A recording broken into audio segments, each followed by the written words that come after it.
অনেক অনেক দিন আগের কথা। গ্রামের মানুষজন রাতের আকাশে চাঁদের আলো দেখে মুগ্ধ হতো। তারা বিশ্বাস করত, চাঁদের মাঝে একজন বুড়ি থাকেন। সেই বুড়ি সারাদিন চাঁদের আলো দিয়ে পৃথিবী আলোকিত করেন আর রাতে বিশ্রাম নেন। গ্রামের এক কোণে ছোট্ট একটা কুঁড়েঘরে থাকত মেঘু নামের এক বালক। মেঘুর সবচেয়ে বড় শখ ছিল চাঁদের বুড়িকে দেখা। প্রতিদিন সন্ধ্যায় সে আকাশের দিকে তাকিয়ে চাঁদকে দেখে ভাবত, বুড়ি কি সত্যি আছে? সে দেখতে কেমন? বুড়ি যদি একবার তার সাথে কথা বলতো। এক পূর্ণিমার রাতে মেঘু ঠিক করল, সে চাঁদের বুড়ির কাছে যাবে। চাঁদ তখন আকাশে হাসছে। মেঘু তার ছোট্ট বাঁশির সুরে চাঁদের দিকে তাকিয়ে বলল, চাঁদের বুড়ি, তুমি কি আমাকে দেখতে পারো? আমি তোমার কাছে যেতে চাই। হঠাৎ করেই চাঁদ থেকে এক জ্যোতি নেমে এল। জ্যোতির ভেতর থেকে একজন সাদা চুলের বুড়ি এসে বললেন, তুমি আমাকে ডাকলে, তাই আমি এলাম। কি চাও তুমি? মেঘু অবাক হয়ে বলল, তুমি কি সত্যি চাঁদের বুড়ি? আমি তোমার গল্প শুনেছি, কিন্তু তোমাকে একবার নিজের চোখে দেখতে চেয়েছিলাম। বুড়ি হেসে বললেন, হ্যাঁ, আমি চাঁদের বুড়ি।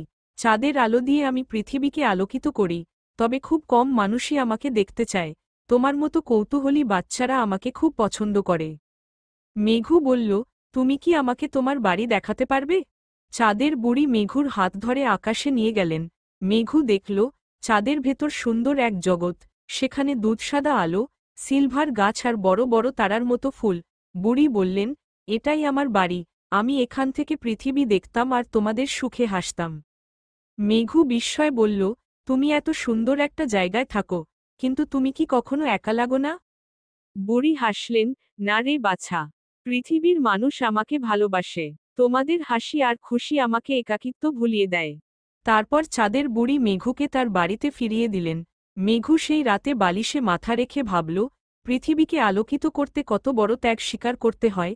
সেই দিন থেকে মেঘু সবাইকে চাঁদের বুড়ির গল্প বলতো আর বলতো, আমরা যেন কখনো আকাশের দিকে তাকিয়ে চাঁদকে ভুলে না যাই। চাঁদের বুড়ি আমাদের জন্য দিনরাত কাজ করে যান।